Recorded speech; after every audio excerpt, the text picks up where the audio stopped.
여러분, 나이 든다는 건 어떤 기분이신가요? 무릎은 좀 아프고 기억력도 예전 같진 않지만 그래도 하루하루 살아가다 보면 웃을 일도 많고 고마운 일도 참 많죠. 그런데 말입니다. 혹시 이런 생각 해보신 적 있으신가요? 이렇게까지 오래 살아야 하나? 노년이 괴롭고 외로운 시간이 될까봐 두렵다. 그럴 때일수록 우리는 스스로에게 이렇게 질문해야 합니다. 어차피 살 거라면 어떻게 살아야 할까? 이 질문에 제가 들려드리고 싶은 이야기가 있습니다. 오늘은 제가 정신과 전문의로서 지난 50년간 약 15만 명을 돌보면서 직접 겪고 깨달은 것들, 그리고 100살까지 살아도 지루하지 않게 유쾌하게 살아가는 방법을 여러분과 함께 나누고 싶습니다. 끝까지 함께 해보세요. 당신의 하루가 분명 더 따뜻해질 겁니다. 1. 노후에도 목표가 있어야 산다. 사는데 목표가 없으면 하루하루가 흐릿하게 흘러갑니다. 직장 다닐 땐 일하느라, 자식 키울 땐 아이들 챙기느라 바빴죠. 그렇게 수십 년을 정신없이 달려오다 보면 어느 날 갑자기 이젠 뭘 해야 하지 하는 허무함이 찾아옵니다. 저도 그랬어요. 갑자기 하루가 너무 길게 느껴지고 뭘 해야 할지 몰라 막막했던 적이 있었죠. 그럴 때 제가 한 건 아주 사소한 실천이었습니다. 오늘은 친구에게 전화 한 통하기, 이번 주엔 도서관 가서 책 한 권 빌리기, 이번 달엔 가족에게 손편지 써보기, 이처럼 작고 구체적인 목표를 세우기 시작했어요. 크거나 거창할 필요 없습니다. 오히려 작고 실천 가능한 게 좋아요. 그 목표들이 하루를 살아가는 이유가 되어줍니다. 목표가 있으면 삶의 리듬이 생깁니다. 눈을 뜨면 오늘 해야 할 무언가가 있다는 것, 그것만으로도 하루가 기대되는 날이 되거든요. 그리고 그 목표들이 하나씩 이루어질 때마다 스스로에게 말해주는 거예요. 그래, 나는 여전히 살아있고 잘 살고 있어. 이건 단지 할 일을 만드는 게 아닙니다. 삶의 의미를 부여하는 과정이에요. 하루 단위, 일주일 단위의 작은 목표 노트를 만들어 보세요. 일기처럼 오늘은 이런 걸 해보겠다고 적고 잠들기 전엔 오늘 한 일을 체크하면서 스스로를 칭찬해 보는 겁니다. 목표는 늘 우리를 앞쪽으로 끌어당기는 끈과 같습니다. 그 끈을 놓지 않으면 나이는 들어도 삶은 여전히 생기 있게 이어집니다. 2. 마음이 늙지 않으면 몸도 덜 늙는다. 몸이 예전 같지 않다고 느껴질 때가 있죠. 계단 오를 때 숨이 차고 관절이 뻣뻣해지고 작은 병에도 회복이 느려지니까요. 그럴 때 제일 먼저 무너지는 건 사실 마음이에요. 이제 나도 늙었구나. 예전엔 안 그랬는데 이런 말이 자주 입에서 나오면 정말 그렇게 돼요. 그래서 저는 항상 이렇게 말해요. 몸은 조금 늙어도 마음은 여전히 젊게. 나이가 들어도 세상에 궁금한 게 많고 새로운 걸 배우고 싶은 욕심도 있고 처음 해보는 것도 재미있어요. 그 호기심과 열정이 마음을 젊게 만들어주고 그 마음이 다시 몸에도 활기를 불어넣더라고요. 예를 들어 저는 요즘 20, 30대들이 즐기는 콘텐츠도 일부러 찾아봐요. 유튜브에 올라온 신세대 영상들, 낯설긴 하지만 가끔은 배꼽 잡고 웃기도 해요. 요즘 유행하는 노래도 들어보면서 이런 감성이 요즘 트렌드구나 하며 느껴보죠. 그렇게 조금만 시선을 바꾸고 마음의 문을 열어두면 나는 아직 배울 게 많고 해볼 게 많은 사람이구나 하는 생각이 들어요. 오늘 딱 10분만 시간을 내보세요. 요즘 젊은 세대가 좋아하는 노래 한 곡을 들어보거나 유튜브 인기 콘텐츠를 하나 찾아보는 거예요. 이해가 안 돼도 괜찮아요. 새로움의 마음을 열었다는 그 자체가 젊음입니다. 그리고 이런 도전이 쌓이면 어느 순간 알게 돼요. 내 마음은 여전히 살아있고 늙지 않았다는 걸요. 3. 혼자 있는 시간은 혼자가 아니다. 나이가 들면 혼자 있는 시간이 늘어나죠. 사람들은 그 시간을 외롭다고 느끼곤 해요. 그런데 저는 오히려 그 고요한 시간이 좋았습니다. 그 시간은 나를 다시 들여다볼 수 있는 기회였어요. 요즘 나는 어떤 마음으로 살고 있나, 무엇이 나를 기쁘게 하고 또 무겁게 하나. 창밖 풍경을 멍하니 바라보며 그런 생각들을 하다 보면 어느새 마음이 정리되고 가슴이 잔잔해집니다. 그건 누구도 대신해 줄 수 없는 귀한 시간이에요. 혼자 있는 시간은 단절이 아니라 내면과의 연결입니다. 그리고 그 속에서 우리는 비로소 나라는 사람을 조금씩 더 사랑하게 되죠. 매일 단 5분이라도 핸드폰 없이 조용한 시간을 가져보세요. 창밖을 바라보며 마음에게 말을 걸어보는 거예요. 그 시간 속에 진짜 나와 마주하는 따뜻함이 숨어 있습니다. 4. 건강은 집착이 아니라 습관이다. 건강 참 중요한 말이지요. 하지만 너무 큰 목표를 세우거나 무리하게 실천하려 들면 오래가지 못합니다. 저도 그런 걸 잘 알아요.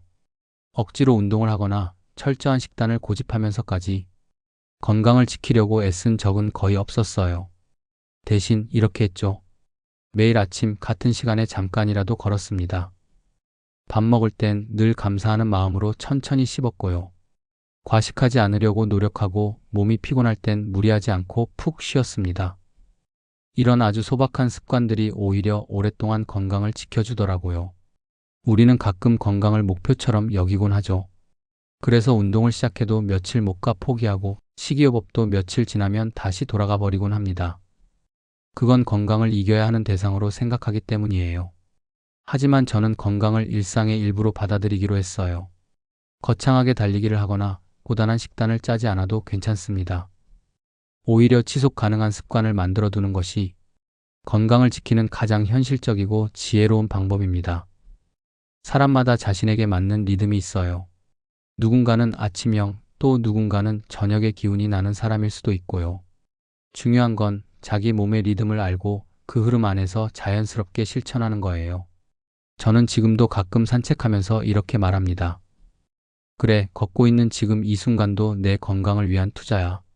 그 생각만으로도 기분이 좋아지고 마음도 가벼워집니다. 그리고 무엇보다 중요한 건 감사하는 마음입니다. 몸이 아픈 날에도 그래도 숨은 쉴 수 있어서 고맙다는 생각을 하려고 했어요. 몸에게 말을 거는 거죠. 고맙다. 오늘도 수고했어. 하루 15분 같은 시간에 꾸준히 걸어보세요. 식사 때는 핸드폰 내려놓고 조용히 한 입씩 음미해 보세요. 몸이 아픈 날엔 억지로 움직이지 말고 가만히 쉬며 몸에게 고맙다고 말해보세요. 이런 사소한 습관이 쌓이면 어느 순간 깨닫게 됩니다. 아, 나는 지금 스스로를 아끼고 있는 삶을 살고 있구나. 건강은 그렇게 습관처럼 우리 곁에 오래 남는 거랍니다. 5. 인간관계는 적당히 깊이보다는 따뜻하게. 예전엔 사람 많은 게 좋았습니다. 모임이 많고 전화가 끊이질 않고 명함도 두툼하게 들고 다녔죠. 그게 잘 사는 거라 생각했어요. 그런데 어느 순간 알게 됐어요. 사람 관계는 숫자보다 온도가 중요하다는 걸요. 진심을 주고받을 수 있는 단 한 사람, 마음을 털어놓을 수 있는 따뜻한 존재, 그 한두 사람만 있어도 충분하더라고요. 나이 들수록 외로움이 찾아올 때가 있습니다. 그럴 땐 떠난 사람보다 곁에 남아있는 사람을 더 바라보게 돼요. 지금 내 옆에 있는 가족, 오래 알고 지낸 친구, 말없이 함께 있어주는 이웃이 얼마나 고마운 존재인지 느껴지죠. 그래서 저는 이제 인연을 넓히기보다는 곁에 있는 사람과의 관계를 더 소중히 가꾸려고 해요. 깊고 어려운 말이 아니라 따뜻한 말 한마디, 가끔의 안부 인사, 함께 마시는 따뜻한 차 한 잔이면 충분하잖아요. 그게 마음을 편안하게 해줍니다. 그게 삶을 따뜻하게 만들어줍니다. 오늘 하루 오랫동안 연락하지 않았던 친구 한 명을 떠올려 보세요. 그리고 짧게 문자 하나 보내보는 겁니다. 잘 지내지? 문득 생각나서 연락했어. 그 한 줄이면 충분해요. 우정이 다시 따뜻해지고 내 마음도 조금은 환해질 겁니다. 6. 죽음을 준비할수록 삶이 충만해진다. 죽음이란 말 꺼내기 참 조심스럽죠. 하지만 누구에게나 피할 수 없이 찾아오는 일이기도 합니다. 저도 한때는 그 단어만 들어도 마음이 철렁했어요. 그런데 어느 순간 이렇게 생각하게 됐습니다. 어차피 맞이할 일이라면 준비라도 해두자. 그래서 저는 제가 원하는 장례 방식도 정해뒀고 지인들에게 마지막으로 전하고 싶은 인사도 차분히 써두었어요. 처음엔 괜히 슬프고 무겁게 느껴졌지만 막상 하나하나 준비하면서 마음이 더 단단해지는 걸 느꼈죠. 그리고 놀라운 일이 벌어졌습니다. 죽음을 준비하는 그 시간이 오히려 지금 이 순간을 더 진지하게 바라보게 해준 거예요.